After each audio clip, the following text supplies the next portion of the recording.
Hi, welcome everyone. This is I'm Chris Leatham, and today this is ThinkTech Talks. ThinkTech Talks. Today we're going to be talking with Jessica Sherry. Jessica and my co-host today is Sachi Slamoff. And nice to have you on the show with me today, Sachi. Pleasure. And nice to have you on the show, Jessica. Thanks. So we're going to be talking about your film, and your film is called Waiting for John. Yep. Now, Waiting for John, that's just a sort of an obvious, sort of an interesting title because it doesn't really tell you that much about what's going on with the film. Mm-hmm. Okay, but I have a love with artists and the arts. I have a love-hate relationship, I have to confess. My mother was an artist, my grandmother, my great-grandmother. So we have all this beautiful art, but you know, artists don't make a lot of money. And so we sort of had to endure the arts when I was a kid, so we didn't have a lot of cash around. So we lived a rather poor lifestyle, but art was everywhere. So that's why I say we had a love-hate relationship. But I would love to hear, and maybe you've got some questions, Sachi, and tell us a little bit about your film. So Waiting for John is about the last surviving cargo cult. And a cargo cult is kind of, if you've never heard of it before, seems like a strange term, I'm sure. Basically, during World War II, the U.S. built a lot of bases in the South Pacific on these very remote islands in Vanuatu. The islanders and kind of the indigenous community there had, lived a very traditional life, subsistence farming, agriculture, and they hadn't seen sort of these great things like refrigerators or pens or canned food or anything like that. They thought there must be some connection with the spirit world because they never saw the Americans, build a plane, or they just kind of, arrive from the sky, all of these things. So the film is about the religion that was born out of this kind of circumstance. And today, the John Frum movement is what the religion is called, kind of by the people who believe it. It's called the what? The John Frum movement. John Frum Which movement. is hence Waiting for John. Ah. The film is about sort of the history and the culture of the people of the John Frum movement and sort of how it all came to be and what's happening now. Okay, interesting. Cool. Who would have thought? And you said a little bit before the show that this religion kind of helped unite the community there, right? I think it's really a really sort of interesting contradiction that the film talks about because although they do sort of raise the American flag and march around like U.S. soldiers, it is also sort of based on this idea that they're preserving their traditional culture through that, and it sounds kind of bizarre, but basically. During the 40s, the people there were really repressed, and the church had come in, and they had been colonialized by Britain and France, and a lot of their traditional, rituals and beliefs were being suppressed. So they were really looking for some way to kind of get out of that. And the Americans just happened to arrive and build these bases at this like very perfect time where they were looking for a miracle, and so they got it, and the indigenous people kind of found strength, and the Americans changed the balance of power in the region. So, it really is kind of almost a nationalist movement, even though it doesn't seem like it would be. So 80 years later, they have still precipitated this into a religion from this experience. And I think like a lot of religions, it's changed a lot. But yeah, it has evolved, and they still do it. They still do celebrate the John Frum movement and believe that there's a brotherhood with them in America, and kind of wait for their prophet John Frum to return, and wait for America also to sort of express their brotherhood, maybe bring them some refrigerators, but probably not that literal anymore. Yeah, I remember I saw your trailer earlier, and it said that they're waiting for America to come back too. Is that what they hope for? Just like more material stuff, or just like you said, expression of brotherhood, or what exactly are they hoping for? I think as you kind of get into every sort of religion's desires, it gets super complicated really fast. But I think for them in the 60s, I think they really were waiting for refrigerators and canned food and whatever the Americans had, trucks.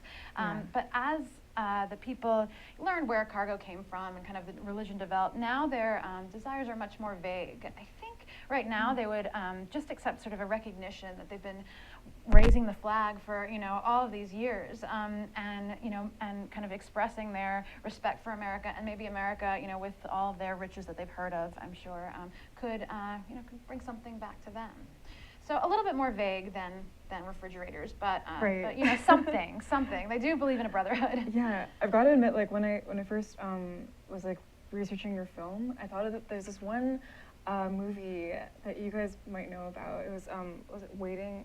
The Gods Must Be Crazy. Mm-hmm. Right? Do you get that like similarity a lot, or it was kind of a similar thing where like a Coke bottle falls from the sky, right, and then it kind of just changes a village forever. Totally, I there's definitely kind of a similarity there where, I mean, if you imagine if you were living on that island and you had never seen these things before, they really are incredible. I mean, the things that we have, I don't know how you make an airplane or a pen, so I think it is kind of incredible. And I think what the film kind of strives to do is, instead of looking at it from the outside and saying, well, these people are crazy, we hear it sort of from them and really experience village life and kind of, from their perspective. So maybe we can relate to it a little bit after all. So can I ask you, how did you choose the story?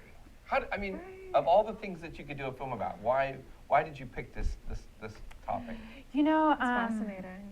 Yeah. I think it's one of those things. I was always really curious about faith. I didn't grow up with a lot of faith, and I've met people who are really devoted to their religion. I always thought, what does religion bring to people? Why believe?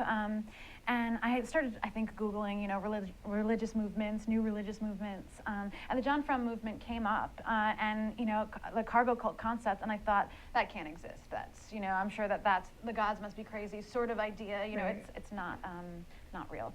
So then I did a little bit more research on it, and I thought, well, if it is real, then what a great story and what a complicated situation. I'd love to film it. So and then how did you actually engage the people? Yeah, well, I was living in New York at the time, and it was, and it's very far away from there. So I contacted some local people at the cultural center on the island, and I asked them if they would go to the village and ask permission from Chief Isaac, who's the main character in the film, if I could come and stay there and film them and have him and the villagers tell the story of the John Frum movement, and he agreed. And so I took my camera, I bought a plane ticket, and I showed up. I stayed 3 months to kind of figure out the story. Cool. And did you stay with the villagers there? I did, and I think I think that was really kind of important to me because I think I really wanted to understand, immerse myself in sort of their culture and understand what it really was like from their perspective. Yeah, exactly. So I want to know how did you get used to taking cold showers? Yeah, definitely 3 months of cold showers for sure, and a lot of taro and coconut milk meals. That was kind of what the people eat there. It was a totally different experience for me for sure. Yeah. Oh my gosh. So now, so you're sort of getting used to this. Now you had to get used to sleeping on there wasn't, I'm sure, a soft mattress to sleep on. No, you really learn to live with the bare minimum things. The villagers were so supportive of me kind of showing the film, and or filming the film, and they built me a little hut, which was, very small. It was great though. It was, Princess Jessica. Yeah, exactly. It was small. Well, it was small. But and I ate from their table, kind of what they were eating, and slept, on sleeping mats that were not very comfortable. But in the end, it definitely gave me an appreciation for what it's like to live in a little village like that, and also I think because I stayed for so long, hopefully in the film it reflects that people became a little bit more comfortable with me being around, and they didn't always know when I was filming and when I wasn't, so they were a little bit more maybe at home with the camera, where I think if I just shown up and stayed for a couple of days, everyone would be a little bit more rigid. So. Right. It's hard to kind of build that familiarity or trust, right? With the group you're filming. How did that go? Yeah, it was really interesting. I mean, they also speak a very tribal language. So they're all speaking a language that I don't understand, and they speak, and that's actually the language Narak. And there's 12 languages on Tanna Island. I think 12 dialects, 5 languages, which is crazy because it's such probably a small island. right? Yeah. So yeah, you know, I think I had to figure out what was going on a lot, you know, and kind of get the feeling there. I did have a translator who came a couple days a week, but a lot of the time. Well, so you're just listening for your name, right? Yeah. Wait, are they talking about me? What's happening? What's going on there? Yeah, but it slowly, what, you know, I think happens sometimes in documentary film is that the characters kind of came to me, the main characters that we have in the film. I mean, Chief Isaac was an obvious choice, and his sons are obvious because they're kind of the leaders of the village. But we also touch on the lives of, you know, families, local families, and a couple of brothers who live in the village, and all of them, you know, kind of expressed curiosity about me, and kind of would come to me and ask me questions. And then I thought, okay, so you're a little open to me, maybe pointing the camera at you. Let's see, you're a little more outspoken than maybe some of your friends, and so that's kind of how they became the main characters, I think. Wow, okay, that's cool. It's almost like curiosity guided the whole project, because you were curious about them too, right? Shared, yeah. It's funny because I went to HIF had a documentary lab this week, and they were talking about how like passion is really like one of the main characteristics that like will drive a really great documentary. So because that's like very prevalent in your film, I wonder. I went to that documentary lab also. Oh, really? I thought it was great. Oh, yeah. cool. Yeah, that was so awesome. Yeah. Cool. So I would ask you, did you feel like their life was sort of, their daily rituals, their lifestyle was sort of, the religion was all sort of all-encompassing, as you find with, say, Islam? I mean, you pray 5 times a day, and then there's all of these sort of ritualistic aspects of life that Christianity doesn't necessarily carry to that degree. So how much of that did you find was sort of their daily lifestyle was part of the religion? You know, I think when you hear the word cult, you know, I was expecting that it was kind of all-encompassing, you know, that there would be kind of a, you know, yeah, people were living by the word of John Frum. But when I got there, actually, you know, the village, it feels like a normal little village. They do raise the American flag, and it's a little weird because you're in the middle of the, you know, South Pacific, and it doesn't seem like that would be where the American flag would be, on that very small island there, you know, with no affiliation with America. But, you know, to answer your question, I guess, I think people were quieter about their faith, and then it wasn't something that was overpowering. It was more something that sort of was part of the community and brought them all together, but not necessarily the constant need to express or worship or do anything like that. But, you know, I think with every faith, it can be expressed in different ways. I think some people were more, you know, were more involved in it, you know, and in every minute, you know, especially the elders or people who really kind of, you know, grew up with the hardships of keeping their religion alive. But, you know, with the young people, they were just, they're So big people. the older people felt much more compelled to keep the religion as more of a focal point than the younger people? I think so, and I think that might be a common strand between, you know, in some other religions too, especially for the John Frum movement, because it was born out of World War II. So a lot of their fathers, there was actually a lot of imprisonment when people started to kind of rise up with the religion's help and go back to their traditional beliefs. So a lot of their grandfathers and fathers were in prison. So those elders, you know, they really feel a connection, and the religion is kind of the most important thing to them. But, you know, younger people, when they're 20, we actually follow one young man who kind of is questioning his faith and seeing. So. Well, I think we're going to take a commercial break, and we'll come back and we'll talk a little bit more. I'm Chris Leatham. This is ThinkTech Talks. My co-host today is Sachi Salmov, and our guest today is Jessica Sherry. And stay tuned. We'll be right back for more. Aloha. Hi, I'm Jay Fidel. I'm host of Hawaii, the State of Clean Energy, which is our flagship show, which plays 4 to 5 p.m. every Wednesday. And the supporters of that show are Hawaii Energy Policy Forum and Hawaii Energy. And luckily enough, we have representatives of both of them right here today to tell you more about what they think about the show. Sharon Moriwaki at my left is co-chair of Hawaii Energy Policy Forum, and she goes first. Sharon? Thank you. Thank you, Jay. I'm so glad that we have this Hawaii, the State of Clean Energy. This was 2 years ago when we started this, and we have continued it because it's so important, and there's so many developments happening across the state. And we hope you'll tune in every Wednesday, 4 to 5. It's wonderful. And Ray is Hawaii Energy. Ray, what is your thought about the same subject?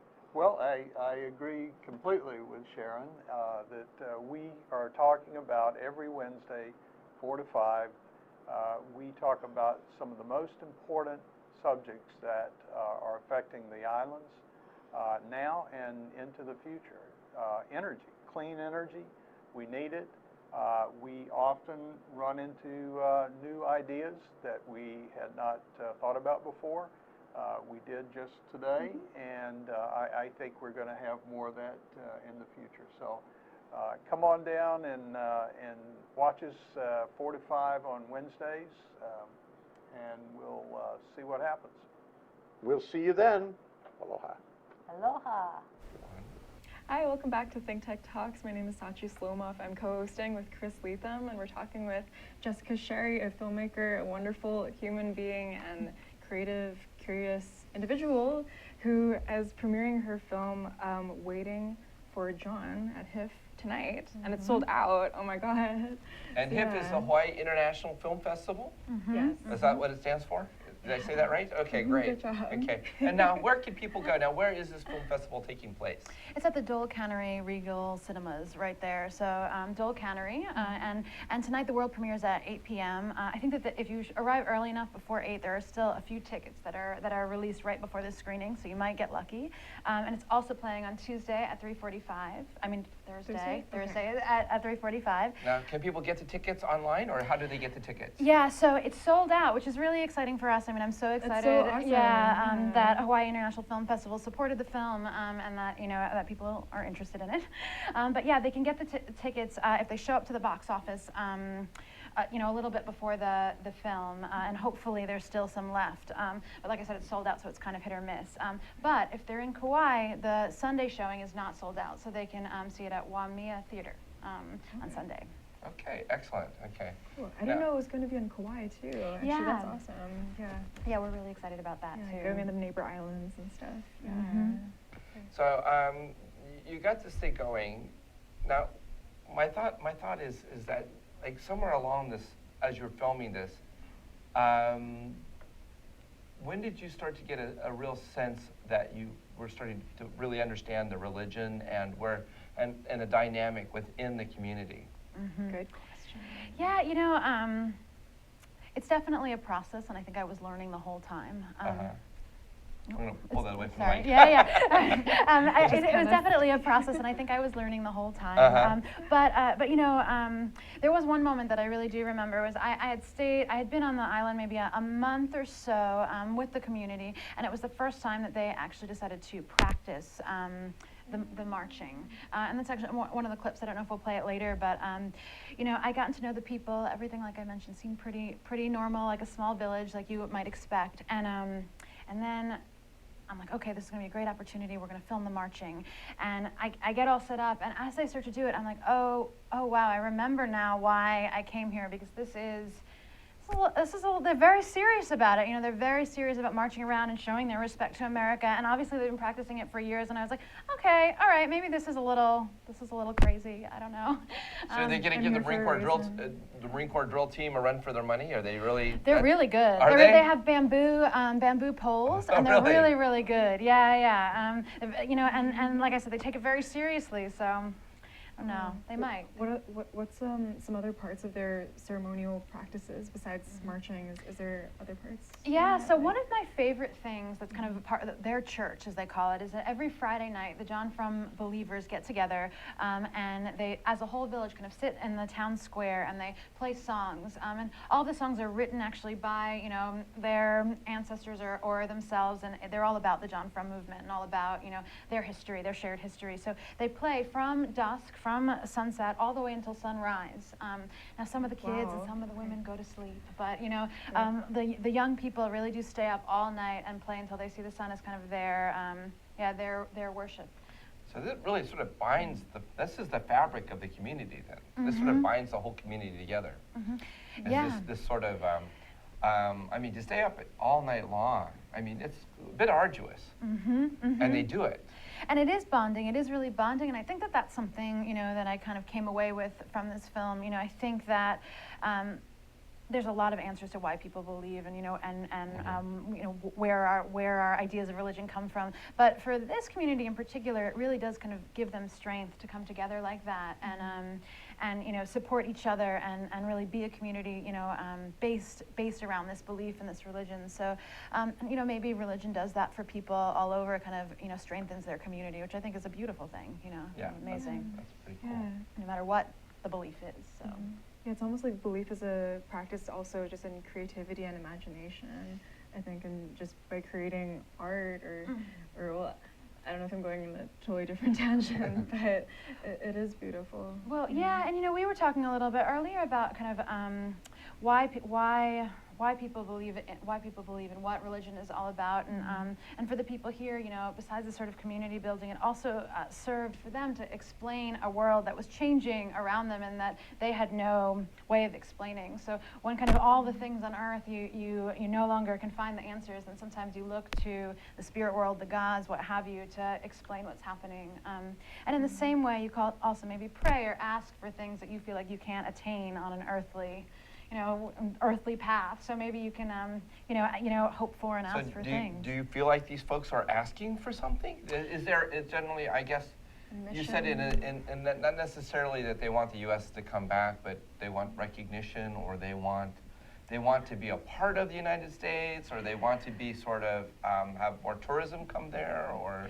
I think all of those things, they go for any of them. I mean, there's a bit of frustration now because they have been raising the American flag since I think 1956. So every day they raise it, and yet America doesn't seem to notice at all. I mean, so I think that they would like something. It's very vague, and even the chiefs, when you ask them that directly, can't give you a straight answer. But help is something that they say. Maybe financial help, maybe some gifts of some sort. It feels a little bit like Easter Island. We were talking about Easter Island earlier, and how the people are sort of gone from Easter Island, but they left these big totems up, like saying, "Hey, pay attention to us. Here we are. Notice us, and come and do something for us." And of course, eventually, the people there either perished or got on boats and sailed away. Well, it must have been an incredible time during World War II because, America came with so many, troops. I think it was 200,000 were, around the South Pacific and maybe even in Vanuatu. And it's a crazy amount of people. And then one day, the war was over, and they all kind of picked up and left. Actually, they dumped a lot of their kind of trucks and things right into the sea with no need for them. And they went back to where they came from. And I think the religion is sort of left with, all right, well, when are you guys coming back? Like what's happening? When are you bringing, back all of this stuff? So, And is there an invasion of technology today? I mean, are we seeing cell phones and because we have wireless phones and on all these systems, and then how do you incorporate that? And is the technology taking all that in? The religion taking all that technology into consideration? Yeah, I think it's a really interesting situation there because they still don't have electricity, but there are cell phones. They do kind of understand the ways of the world. There's some tourism on the island because there's a really beautiful active volcano that's featured in the film called Yes Sir Volcano. So they see people kind of come back and forth. So I think that's why their demands have gotten a little bit more vague, a little bit more like, well, we're looking for help or we're looking for recognition rather than, this literal, we want a cell phone sort of thing. But yeah, I mean, every religion has to kind of evolve to fit the times that they're in, and I think they're doing it the best they can.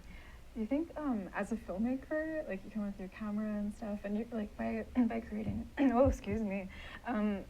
creating a film, you are like helping to show the world this village and the John Frum movement and stuff. Did you ever wonder if you're almost even kind of like a part of their thing, or have the villagers ever actually been like, oh my God, Jessica's like she's like sending our message out or helping us get recognition? It is an interesting position to be in, to be American, to come into a village that is worshiping, American connection of some sort.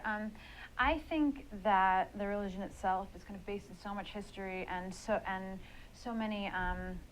It's so much bigger than just me, showing up now. It's a whole belief system. So my impact is sort of limited, I think. But that said, I do think the people were more open to me because I was American, and I think that they do hope that through telling their story and kind of telling their perspective that people do recognize that they exist, and maybe that helps, you know, bring upon the help or the, you know, the desires they have for future American wealth. I don't know. Yeah, they must have been like really excited. I would think. Yeah, you know, and even some of the elders, you know, some of the elders did say, oh, well, maybe you're a sign of better things to come. Right. You know, maybe you showing up is a sign. But I think most of the people, you know, you're not going to come back and say, you know, I'm John Frum or I'm connected to John Frum, because John Frum is just a spirit, and the religion is so much bigger than all of that now. So is John Frum a kind of messiah?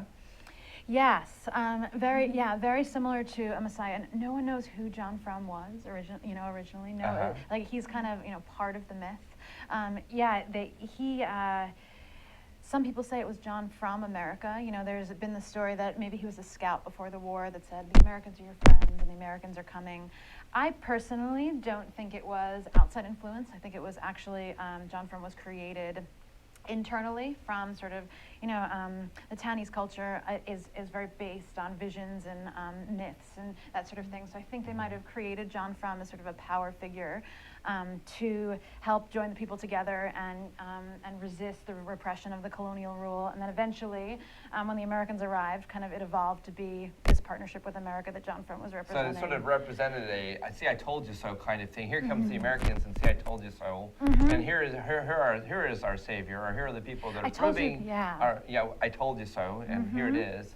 Because the Catholic Church was probably quite repressive against any sort of Aboriginal religion that they had already had in place. Right? I told you so. You know, I told you that good things would happen if you followed John Frum. And look, the Americans came, and that was John Frum's plan all along. And now we have a brotherhood with America, which is why, you know, the Americans arriving is so representative of preserving the culture, because it kind of answered this, you know, this prophecy and gave them the strength that they needed to come together. So yeah, there was definitely, you know, the I told you so prophet angle. He made the prophecy. So, yeah. Since you're the expert, Sachi, on the mechanics of filmmaking, what's your take on this project? It sounds like a big, like, anthropological kind of endeavor. It's like not only, I mean, you must have gotten so invested in it too, like not just documenting a simple story or village or history, but like, I mean, you've probably gotten involved too. So I think it's almost like hard, because when you're a filmmaker, you kind of want to sometimes create that boundary between you and the subject, but then also when you do make those connections and you follow the story or your curiosity like you did, that really creates engaging material, and that's why you are going to be world premiering at HIP tonight. So yeah, you know, I appreciate that. I do really, I really respect anthropologists a lot more. You know, since I had this experience, and I kind of loved to learn about the people. You know, in that way, that kind of immersive way, that immersive documentary filmmaking way. And I mean, it was definitely a different way. I certainly got involved, you know, with the culture and think of the people in that little village as friends. You know, and hopefully some of the you know, the really experience I had with them and sort of the warmth I felt for them comes across in the film, and helps us relate to them too. So that's cool. I'm sure the audience can like see that. I hope so. I hope so. Well, we'll see tonight at the world premiere. How big was your team though? By the way, you said you just came in and they helped build you a structure, but was it just you filming? Or? Yeah, it was just me. I have a little Canon 5D camera package. You know, I brought everything there with me, and it was just me for the you know, for the time, which is certainly challenging, but also I think as, you know, just kind of an, you know, not intimidating person, I could kind of enter more situations and be a little bit less noticeable than, you know, if I had a sound man with a camera, or, you know, with a mic right down in someone's face. So I think I was able to get some of my material because it was just me, even though sometimes it was a pain. Yeah. Did you ever get like some of the villagers to help you with like miking people ever, or do something like that, or like, can you check the focus? Or, I wanted them to be involved too. I used to show them. I'd show them what I filmed a lot, just so they knew, you know, what they were seeing, especially when you're kind of coming into a culture like that. I never wanted them to feel like I was just, you know, taking advantage of them, or you know, just filming on the sly or anything. So I showed them a lot of the things that I filmed. I think you didn't want to make them feel like they were being exploited. Yeah, exactly. Yes, And it was that you really really wanted important to to help me. tell their story the way they wanted to hear it. We're going to take one more commercial break. Our last commercial break. I'm Chris Leatham. This is ThinkTech Talks. Today's co-host is Sachi Salmoff, and our guest today is Jessica Sherry, and we'll be right back in 1 minute. Aloha. Aloha, this is Reg Baker, and I am the host of Business in Hawaii. We talk about positive stories of businesses in Hawaii, how they have been successful, and how they have overcome some of the obstacles that a lot of us encounter when we try to have a business here. And believe it or not, there are a number of positive stories here, and we want to talk to all of you. So we broadcast live every Thursday at 2 o'clock, and it rebroadcasts again on Olelo Channel 54. So I sure hope to see you next time. Please tune in on Thursdays at 2 o'clock. Thank you. Aloha! How you doing? It's me, Angus McTech, wishing you to welcome and join us to see us on Hibachi Talk on ThinkTech Hawaii. Join my co-hosts, Gordo the Tech Czar and Andrew the Security Guy, every Friday from 1300 to 1345. We look forward to seeing you. We'll talk tech and we'll have some wee bit of fun. And remember, let your wing gang free wherever you be. Aloha! And we're back. Wow, it's on me this time, Sachi. Wow. Hi, I'm Chris Leatham. Taking This is spotlight, ThinkTech Chris. Talks. Yeah. We're talking today with Jessica Sherry. My co-host today is Sachi Salmoff, and we're talking about this very cool film called Waiting for John. And so we were talking during the commercial break about the way that this film, there's a lot of editing that went on, okay? And then this language is an unknown language, so. Yeah. It was really important to me when telling this story to film the islanders in the interviews in their native language, because a lot of them also speak, Bislama, which is the language of Vanuatu in those sort of remote islands there, but it's kind of a pidgin English, and it's obviously not as expressive. But it wasn't until I got back into the edit room that I realized, wow, now everything is in this other language, and it's going to be really challenging to figure out the cut points, make sure you're expressing exactly what they meant. So this is where you had the sort of the quandary about the swear, maybe some swear words that they might have in their language. Well, I had a very lovely local translator named Wari Narua. I'm sure he's not watching, but if he was, and he was fantastic. And he translated a lot of the things actually in a loose leaf notebook, a composition notebook while I was there, so to make sure I had an idea of what they were saying. And when I was talking to him, about how are you translating it? How's it going? And it seemed like he said something here, but I don't know if that's in the translation. He's like, oh no, I don't want you to have to read the swear words. I don't want you to know that that's there. Polite. No. Yeah, exactly. It was very sweet. But I said, I think it's probably better that I know where they are, and I can choose to use them or not. But yeah, so it was quite a challenge, I think, especially for our editor, Ben Sazansky, who was fantastic. He, especially in verite scenes, you have to kind of figure out the feel of the scene and the sound ups and all of that. Just with translations on a piece of paper or subtitled without having a real feel for the language, which hard. So this is a real work of love. I really got a sense that once you sort of got into this, you became very passionate about completing this film. Well, I think you were talking about in the beginning, the arts, right, and how you're doing it for love and you're not doing it for money. Right. I worked in television for a long time before this, kind of, National Geographic, Discovery Channel, sort of 1 hour programs, and I realized that, you really have to love your subject if you're going to do independent feature film. It's a totally different animal. Right. And I think I read you did a thing on King Tut and baboons. I did. Right? Yeah.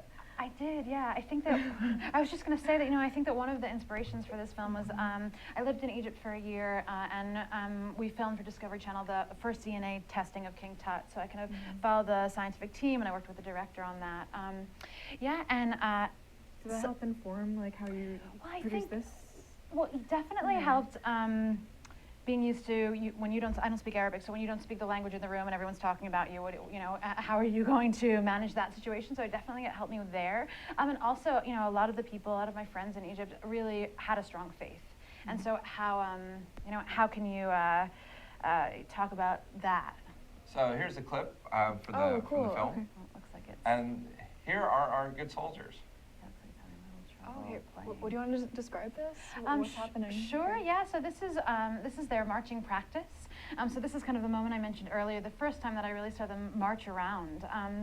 And so the bamboo represents muskets, and so they're, as you know, you'd hear Chief Isaac saying in the film now that he, that's Chief Isaac, there you go, that this is kind of representing their brotherhood with America, and this is a march that they perform once a year during John Frum Day, but this is the practice for that march. So, Oh, okay. yes, and these are all the kind of young men.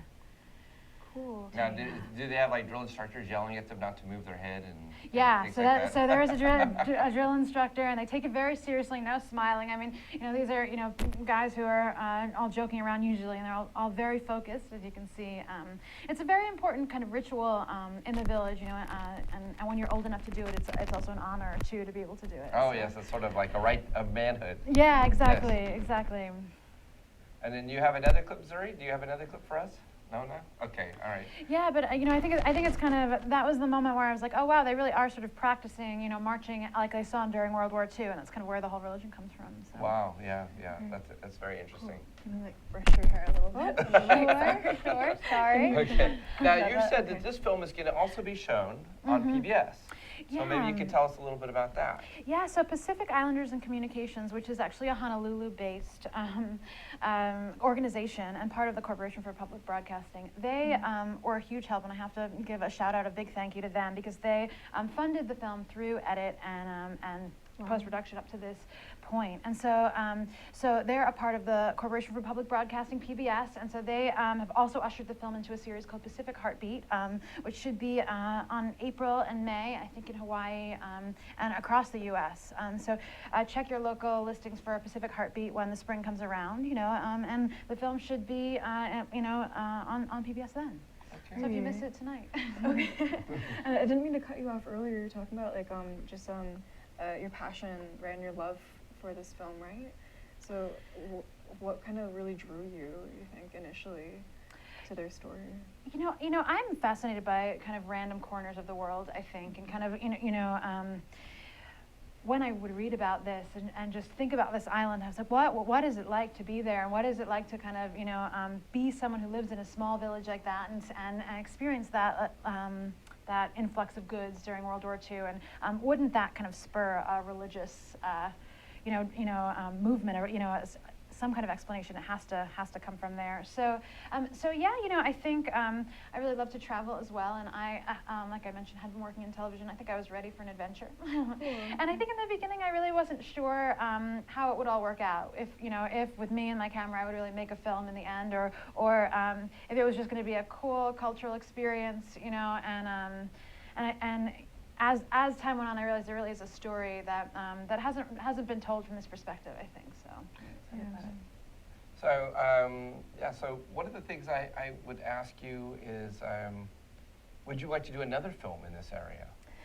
Well, there are so many Pacific Islands and so many cool things going on, on all of them. So I really love the Pacific and sort of those sort of untold cultures, and so I'd love to go back and film there. But I think probably my next film will probably depart from something like this into a whole nother area, because you have to change it up. So yeah, well, we gotta say congratulations so much for accomplishing this huge thing, and mainly by yourself, right, for the film. Yeah, I mean, there was there were other people involved, but thank you so much for that. Especially for your first feature, right? So, my first feature. Yeah, it's a hard task. So yeah. I look up to you. So I think we're gonna close out right now for our show, but thank you so much, Jessica. Thank you guys for having me. This is so nice to talk about the film. Well, it was great to have you, and hope we get to see you again when you do your next film project. Yeah, that sounds great. That sounds great. Okay.